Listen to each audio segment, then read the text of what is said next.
Bom dia, boa tarde, boa noite, moçada. Mais uma aula de lógica para computação. E hoje nós vamos falar sobre os tableaus analíticos. Na última aula nós vimos a axiomatização e hoje nós vamos para um segundo sistema dedutivo, que é o sistema dos tableaus analíticos, tá?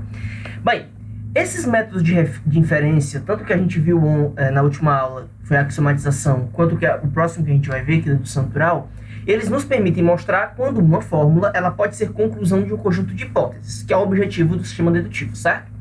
No entanto, nenhum desses dois, eles provém de maneira óbvia um procedimento de decisão, ou seja, o que nós queremos mostrar? Que A, ele é a consequência lógica desse conjunto de fórmulas gama, não é? E aí, esses dois sistemas, eles conseguem fazer isso. Se o A for consequência lógica, a partir desse conjunto gama, eu vou conseguir inferir A. E aí, inferindo A pela corretude, eu tenho que o A é consequência lógica desse conjunto gama.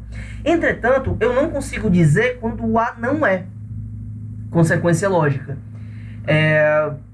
Quando ele não for, tanto na axiomatização quanto na dedução natural, o que vai acontecer é que você não vai conseguir terminar o procedimento, certo? Mas quando isso acontece, quando você não consegue terminar o procedimento, pode ser porque você não teve a ideia certa, porque você não usou uma regra que poderia te ajudar aqui ou ali, ou pode ser porque realmente o A, né, não seja consequência lógica daquele conjunto gama e, portanto, aquela inferência não é possível, né? Mas, enfim, como eu estava dizendo, não tem uma maneira óbvia nesses dois sistemas de você dizer A não é possível inferir A partir de gama. Isso não acontece. Já nos tableaus analíticos, isso é sim possível. Você pode tanto inferir, quando A é consequência, você vai conseguir a partir de gama chegar no A, e quando o A não for consequência daquele conjunto, então você consegue refutar. Você consegue dizer A não é consequência lógica desse conjunto. O tabuleau analítico traz essa possibilidade para a gente. Tá? É importante notar que esse fato de o A não ser inferido a partir de gama não implica que o não A vai ser. Tá bom? Então, o tabuleau analítico ele consegue chegar nessa conclusão aqui. A ele não pode ser inferido a partir de gama. Beleza. Mas isso não quer dizer que o não A seja. Parece intuitivo, né? Se o A é verdadeiro, não A é falso. Se o A é falso, não A é verdadeiro. Então, se uma fórmula não é consequência lógica de um conjunto, a negação dela é, né? Parece intuitiva essa ideia, mas na verdade não é. E aqui tem um exemplo bem simples. Você tem que o Q, ele não é consequência lógica de P, certo? Existe valoração que satisfaz o P e não satisfaz o Q. E para o mesmo P aqui, você tem que o não Q também não é consequência lógica. Nem o Q, nem o não Q são consequências lógicas de P, tá? Então isso é possível, ok? Então tem valoração que satisfaz P e não satisfaz Q, e tem valoração que satisfaz P e não satisfaz o não Q, tá? Então é só você pegar o P verdadeiro e o Q falso, é só você pegar o P verdadeiro e o Q é verdadeiro, porque aí o verdade negado fica falso, né? Então você teria aqui verdadeiro e aqui falso, tá bom? Bom, tudo bem. Agora a gente vai falar sobre como é que funciona o nosso sistema de tableaus analíticos. Então deixa eu pegar aqui o quadro. O que acontece? Quando eu quero mostrar que, por exemplo, um certo D, ele é consequência lógica de um conjunto A, B e C de fórmulas, do método de fazer isso é a tabela verdade, né? E um outro método é você usar esses métodos de inferência. Então, a partir dos métodos de inferência, se você conseguir inferir D a partir de A, B e C, então D é consequência lógica de A, B e C, certo? Esse é um dos objetivos do sistema dedutivo. Muito bem. No tabuleau analítico, como é que isso funciona? É uma prova por contradição, essencialmente. Bem, se D for consequência lógica dessa turma, então toda valoração que satisfizer A, B e C tem que tornar o D verdade também, certo? Então a prova vai ser por contradição. Nós vamos supor que A, B e C é verdade, certo? Que os três são verdadeiros ao mesmo tempo, e tentar provar que o D, e assumir que o D não é verdade, certo? Então A, B e C é verdade e D falso. Se a gente conseguir chegar a uma conclusão de que é possível fazer isso, quer dizer que D não é consequência lógica de A, B e C, porque existe uma maneira de tornar A, B e C verdade e tornar o D falso. Agora, se a gente chegar a uma conclusão que isso não é possível, então D é consequência lógica de A, B e C, certo? Porque Toda vez que a gente tentou fazer A, B e C verdade, o D necessariamente foi verdade. Essa é a definição de consequência lógica, tá? Então, o que é que nós fazemos? Todo mundo que está à esquerda aqui desse símbolo de inferência, a gente marca como verdade. A gente usa esse T aqui de true como verdade. Então, o A é verdade, o B é verdade e o C é verdade, independente das fórmulas que forem A, B e C, certo? E o que tiver à direita da implicação, nós vamos marcar como falso. Então, D é falso. F de false, né? T de verdadeiro e F de falso, certo? Beleza, a partir daqui, isso aqui é uma base de uma árvore de possibilidades. A partir daqui, nós vamos desenvolver essa árvore. Então, a minha árvore vai ter todas as possibilidades de A, B e C simultaneamente serem verdadeiros e o D ser falso, certo? Cada ramo é uma possibilidade distinta.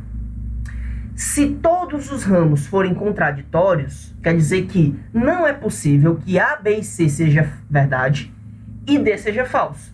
Se todos os ramos forem contraditórios, quer dizer que sempre que A, B e C, toda possibilidade de A, B e C ser verdade, implica que o D necessariamente é verdade. Agora, se ficar algum ramo sem contradição, quer dizer que existe pelo menos uma possibilidade, cada ramo é uma possibilidade, que o A, B e C seja verdade e o D seja falso. Nesse caso, você tem aí um contra-exemplo, né? Assim, você prova, olha, D não é consequência lógica de A, B e C. E tá aqui um ramo que prova isso para mim. Com essa valoração aqui do ramo, eu provo que A, B e C é verdade e que o D é falso. Ou seja, é possível tornar A, B e C verdade e tornar o D falso, certo? Bom, essa é a ideia geral. Nós vamos ver agora exemplo a exemplo para amadurecer melhor como é que funciona isso. Então vamos lá, marcação de fórmulas, né, verdadeiras, falso, certo? Então você marca todo mundo à esquerda como verdade, todo mundo à direita como falso. O começo do algoritmo é assim. E agora nós vamos falar sobre a expansão.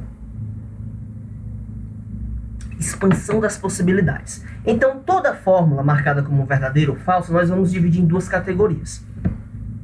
As fórmulas do tipo alfa são aquelas fórmulas que só tem uma possibilidade para aquilo acontecer. Por exemplo, você marcou como verdade uma fórmula que ela é um I, certo? É um I de duas coisas. Tem uma fórmula A e uma fórmula B. O I é o conectivo mais externo. Para um I ser verdade, eu só tenho uma possibilidade. O A precisa ser verdade e o B precisa ser verdade, correto? Então, eu preciso que o A seja verdade e que o B seja verdade. E isso é só não tem uma possibilidade ou outra. É uma única possibilidade. Eu preciso que os dois sejam verdadeiros. Não tem outra opção. Tá? Então, por isso que ele está no tipo alfa. Uma única opção. Um ou falso. Para o ou ser falso, eu tenho somente uma possibilidade. Eu preciso que o A seja falso e que o B seja falso. Necessariamente, os dois precisam ser falsos simultaneamente para que o ou entre os dois seja falso. Certo? Por isso que o F do ou também está na tabela do alfa. Só tem uma possibilidade. Implicação falsa também só tem uma possibilidade. Eu preciso que o A seja verdade e que o B seja falso. É a única possibilidade que eu tenho para uma implicação ser falsa. Tá? Isso aqui, esse negócio do uma possibilidade para o I ser falso, uma possibilidade para o ou ser falso e uma possibilidade para a implicação ser falsa, vocês podem ver na tabela verdade desses conectivos, né? Só tem uma linha que torna o I falso, verdadeiro, uma linha que torna o ou falso e uma linha que torna a implicação falsa, certo? E essa única possibilidade é que faz com que elas venham aqui para a tabela do tipo alfa. Essa última eu vou falar daqui a pouco, tá? Vamos agora para a tabela do tipo beta, que é de bifurcação. Então, eu faço essa associação entre beta e bifurcação, tá? Então, aqui são as fórmulas que têm duas possibilidades. Para o I ser falso, eu tenho duas possibilidades. Uma, o A ser falso. O A sendo falso, independente do valor do B, esse I é falso. Beleza? E a outra possibilidade é o B ser falso. O B sendo falso, não depende do valor do A. O I já vai ser falso. Ok? Da mesma maneira, para o ou ser verdadeiro, eu tenho duas possibilidades. Basta que o A seja verdadeiro ou basta que o B seja verdadeiro. Certo? Duas possibilidades. Por isso que ela está na tabela do tipo beta. Implicação verdadeira. Novamente, duas possibilidades. Basta que o A seja falso. Isso já é suficiente para a implicação ser verdadeira. Ou basta que o Ou basta que... Pronto. Ou basta que o A seja falso, ou basta que o B seja verdadeiro. Uma ou outra, tá? Veja que uma não exclui a outra. Pode ser que as duas aconteçam, mas basta que uma delas aconteça, certo? Muito bem. Como essas três têm duas possibilidades, elas estão na tabela do tipo beta. Como essas três só têm uma possibilidade, elas estão no tipo alfa. E a negação? Bem, a negação ela foi colocada de uma forma apenas simétrica, tá? Veja só. Aqui eu tenho dois Fs e um T. Então, coloquei um T a mais aqui. Aqui eu tenho dois T's e um F. Aí, coloquei um F a mais. Aí, fica dois Fs e dois T's. Dois Fs e dois T's. Mas por que o critério usado foi simetria? Bem, porque se você olhar, primeiro, é só uma fórmula. Então, não tem como ter duas possibilidades, sabe? É só uma fórmula. Aqui nós envolvia tudo duas fórmulas, né? Então, vamos lá, olha só. Para o não A ser verdadeiro, eu preciso que o A seja falso. Sabe? É isso. Tem que acontecer isso necessariamente. E para o não A ser falso, eu preciso que o A seja verdadeiro. Não é? Então, assim, como só tem uma fórmula, nem tem como eu falar de duas opções, né? O A e o B. Porque só tem o A, né? O A é verdadeiro ou o A é falso. Tá bom? Então, eles estão aqui por uma questão de simetria, tá? O F do não A ficou aqui para ficar dois Fs e dois T's na tabela beta, e o T de não A ficou aqui para que na tabela do alfa ficassem dois T's e dois F's, tá? Pronto. Falamos da expansão.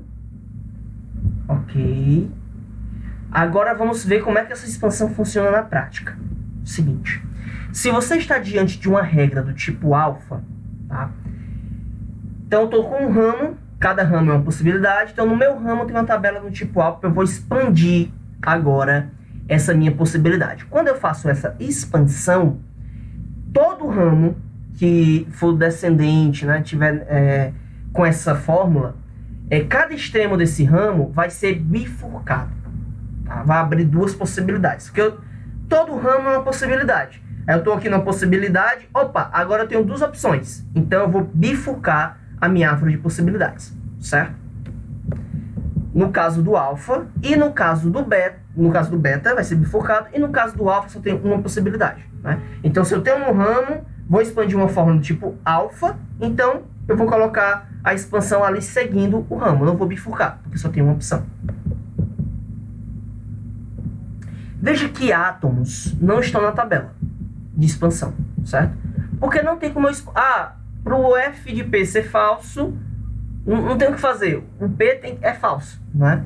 Então, você não tem expansão para fazer em átomos, tá? Você expande fórmulas que têm conectivos, sejam eles binários, sejam eles unários, tá? Então, quando chega no átomo, você acabou com as expansões, não tem mais possibilidade para expandir, tá? Agora, falar aqui de alguns termos para vocês.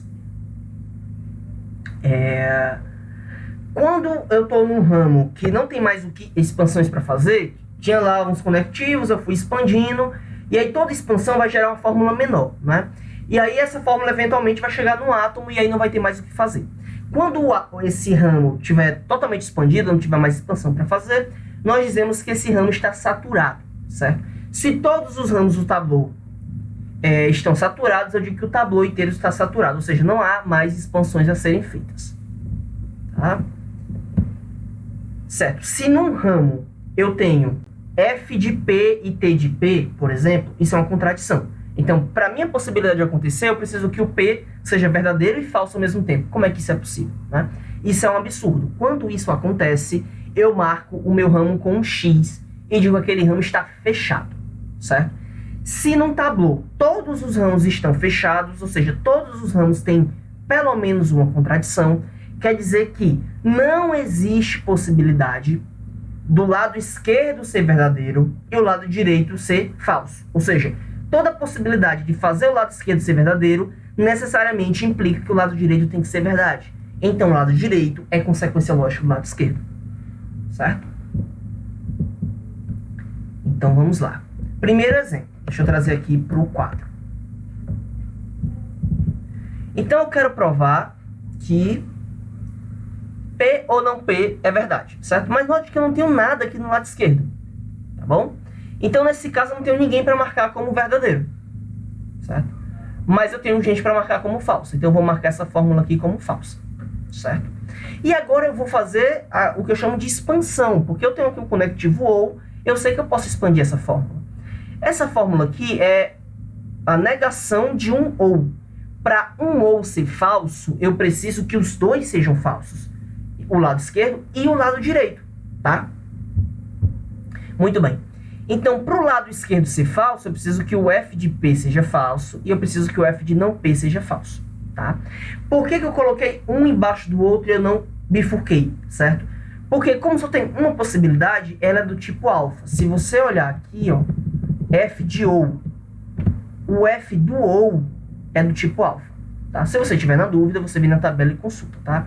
F do OU é do tipo alfa, então é só uma possibilidade. Então eu tenho f de P e f de não P. O f do P não tem o que fazer, né? É aquela coisa, é o nível atômico, não tem mais o que expandir. Mas o f de não P tem, tá? Bom, lembra, negação tanto faz se você vai expandir alfa ou beta, porque só tem uma possibilidade mesmo, tá? Então eu não vou nem olhar na tabela. Mas, para o f do não P acontecer, eu preciso que o P seja verdade. Porque o P sendo verdade, o não P é falso, né? Então, tá bom? T de P. Aí, gente, eu gosto sempre que quando eu faço expansão, opa, expandir esse cara aqui, nesse e nesse aqui. Aí eu marco, porque é o seguinte, você não pode expandir uma fórmula mais de uma vez. Só pode expandir uma fórmula uma única vez, tá? Então eu marco com esse certinho do lado para saber que eu já expandi aquela fórmula. Expandir deu origem a essas duas. Essa aqui é atômica, não tenho o que fazer, não tenho expansão para fazer aqui. Esse cara aqui eu posso expandir para cá. Expandir, pronto. Isso aqui é atômico. Pessoal, não tenho mais expansão para fazer no meu tablô. Então, meu tablô está saturado, tá? Agora, olha só uma coisa. Nesse mesmo ramo de possibilidades, que eu quis tornar esse cara falso, eu tenho que, para isso acontecer, o P tem que ser verdade e o P tem que ser falso. P tem que ser verdade e falso simultaneamente. Isso é um absurdo, tá? Por isso que eu marquei um X aqui. Eu tenho um ramo e esse ramo está fechado. Então, o meu tablô inteiro está fechado. Se o meu tablô inteiro está fechado, isso quer dizer que isso daqui vale. Tá bom? Pessoal, como isso aqui é verdade a partir do nada, ou seja, não precisa de um condicionante para isso daqui acontecer, tá? Isso aqui é um do que a gente chama de axioma, verdade básica, né? P ou não P é verdade. Claro, né? Isso é intuitivo a gente pensar. Porque se o P for falso, não P é verdade. Se o P for verdade, o OU é verdade. Então, não tem como isso aqui ser falso, né? Então, isso aqui sempre vai ser verdade. Axioma não, desculpa, uma tautologia, né? Isso aqui é verdade sempre. Pronto, galera. Esse foi o nosso primeiro exemplo, tá? Agora vamos para o segundo, que já é um pouco mais complexo. Eu tenho duas formas do lado esquerdo e uma forma do lado direito.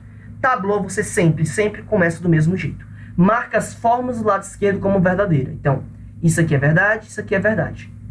Verdade, verdade. Fórmulas do lado direito são marcadas como falso. Então, P implica R, falso. Sempre tablô vai começar assim. Agora nós vamos começar as expansões, tá bom? Então, vamos lá. Ah, eu posso escolher a ordem? Pode. Tá? Não precisa fazer na ordem que apareceu aqui, certo? Inclusive, existe um macete que diz o seguinte: se você escolher expandir primeiro as fórmulas do tipo alfa, você vai conseguir uma árvore de possibilidades menos frondosa. Ela vai ser mais curtinha aqui, né? Ela não vai crescer tanto assim para os lados as possibilidades. Ela vai ser mais resumida, tá? Mas tanto faz, tá? Você pode seguir a ordem, você pode seguir o que você quiser. Só faça corretamente as expansões. Eu vou seguir aqui o que determinou o livro. Então, vamos lá. A primeira expansão que ele fez aqui foi essa. Tá? Porque o que é que nós temos aqui? Eu tenho... As três são implicações. Implicação verdadeira, eu tenho duas possibilidades. O lado esquerdo falso ou o lado direito verdade. Mas implicação falsa só tem uma possibilidade. Para essa implicação ser falsa, tudo que eu estou falando vocês podem consultar na tabela, tá? Não precisa saber disso de cor. Então vamos lá. Para a implicação ser falsa, tem uma possibilidade, certo? Eu preciso que esse P seja verdade e que esse R seja falso. Como eu só tenho uma possibilidade, ele vai estar na tabela do tipo alfa. Se eu expandir alfa primeiro, eu consigo uma árvore menos frondosa. Isso é legal. tá? Só enxuga mais o trabalho, tá? Mas vai dar o mesmo resultado. Beleza, expandi esse cara aqui, tá? Quando eu olho esse ramo aqui, ainda não tem contradição, porque eu tenho o F, o R falso e o P verdade. Beleza, não existe nenhuma contradição aqui, tá?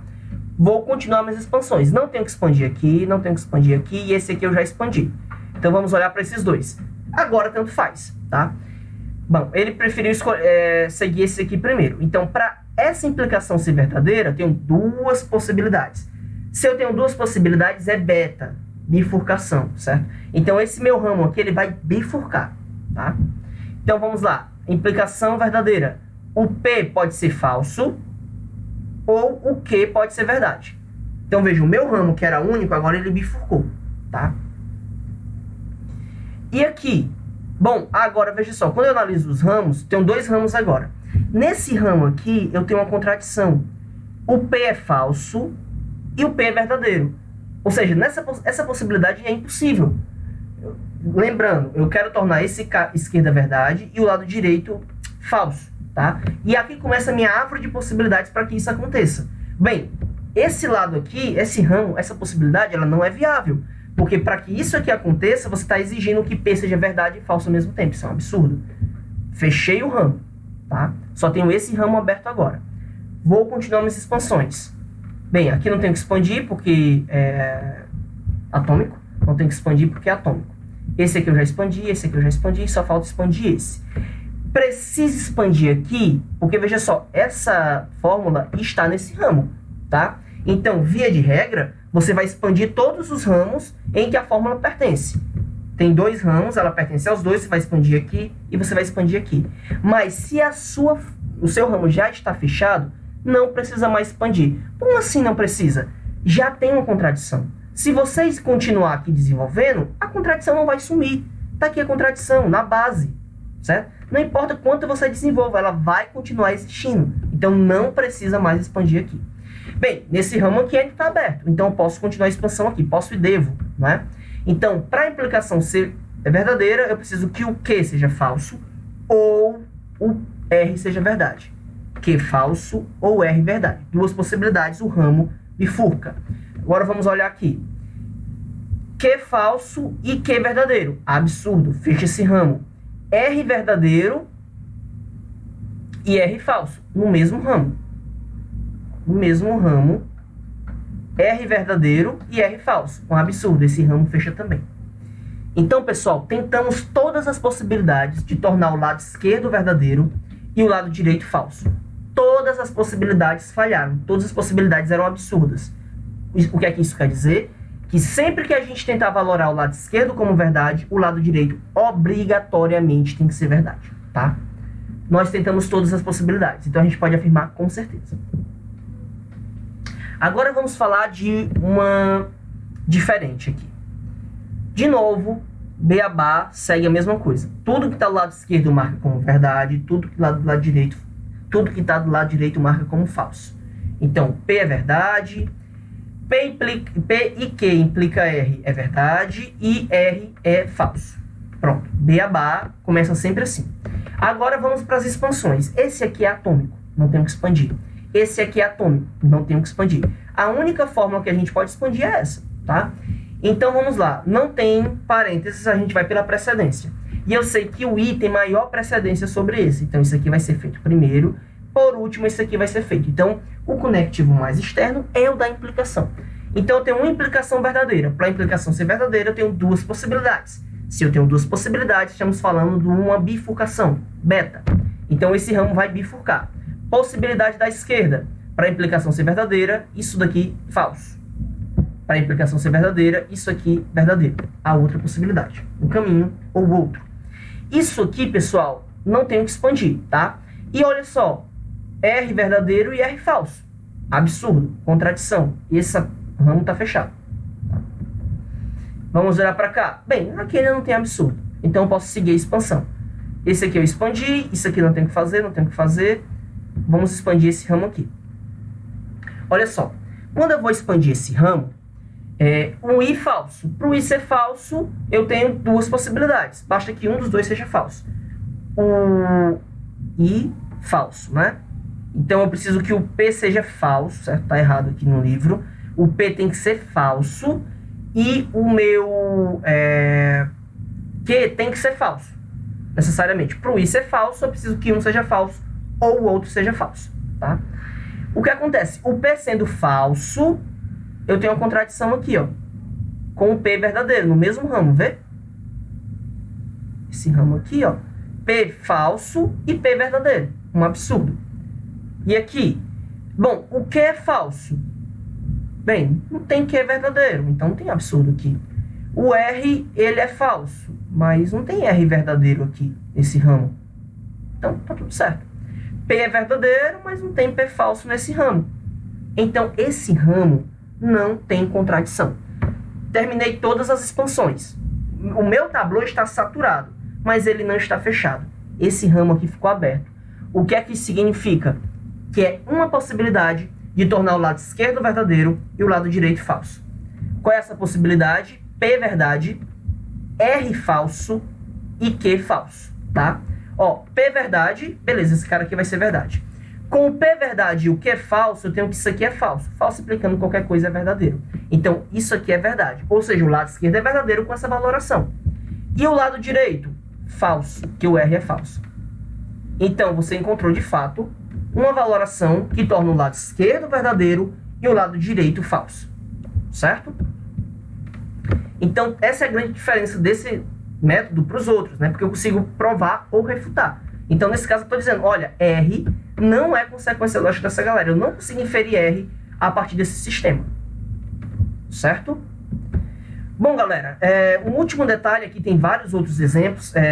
Dois exemplos importantes que eu tenho que falar, né? Não existe uma única forma de você fazer o desenvolvimento do tabuleau, tá? Então, aqui nós temos a mesma situação e dois tabuleiros diferentes, né? Você vê que esse aqui ele é mais frondoso, né? E esse aqui ele é mais comprido, tá? Então, tem um jeito certo. É só você expandir, de conforme que as tabelas estão ensinando, que o seu tabuleau vai estar certo, tá? Então, assim, tem ordem de preferência. Se você fazer primeiro tipo alfa, vai ser menos frondoso e tudo mais. Mas isso não é mandatório, tá bom? Outra coisa importante que eu quero falar para vocês, e esse exemplo aqui vai me ajudar a explicar isso. Olha só, vou expandir essa fórmula aqui. Eu expando aqui e aqui? Não. Porque essa fórmula, ela está neste ramo aqui. Você só expande o ramo em que a fórmula pertence. Então, se essa fórmula está só nesse ramo, é só esse ramo que vai ser expandido. Esse aqui estava fechado, tudo bem. Mas mesmo que ele não tivesse, ele não seria expandido por essa fórmula. Tá bom? Porque essa fórmula não está nesse ramo aqui. Tá aqui, o ramo dele é esse. Tá? Então, tudo que tiver aqui, se você for fazer expansão, vai pegar aqui. Tá? Mas não necessariamente vai pegar aqui. Se você expandir aqui, não vai pegar aqui. Tá? O que é que vai pegar aqui e aqui ao mesmo tempo? A base deles, né? A raiz daquele ramo. Porque essa raiz faz parte desse ramo e faz parte desse. Então, tudo que eu fizer aqui vai implicar nos dois, certo? Mas o que eu fizer aqui não vai implicar nesse. O que eu fizer aqui não vai implicar nesse, certo? Você, na dúvida, eu não sei onde é que eu expando. Pega a fórmula e veja o ramo inteiro. Pronto. É nesse ramo inteiro, você vai pegar a extremidade desse ramo e fazer a expansão. Seja ela alfa, seja ela beta, tá bom? Todos os ramos que tiver em que essa fórmula pertencer, certo? Bom, pessoal, aqui tem alguns exemplos que eu deixo para vocês tentarem, tá? E aí, na live de Tira Dúvida, nós fazemos mais exemplos e tiramos mais dúvidas, tá? Até a próxima!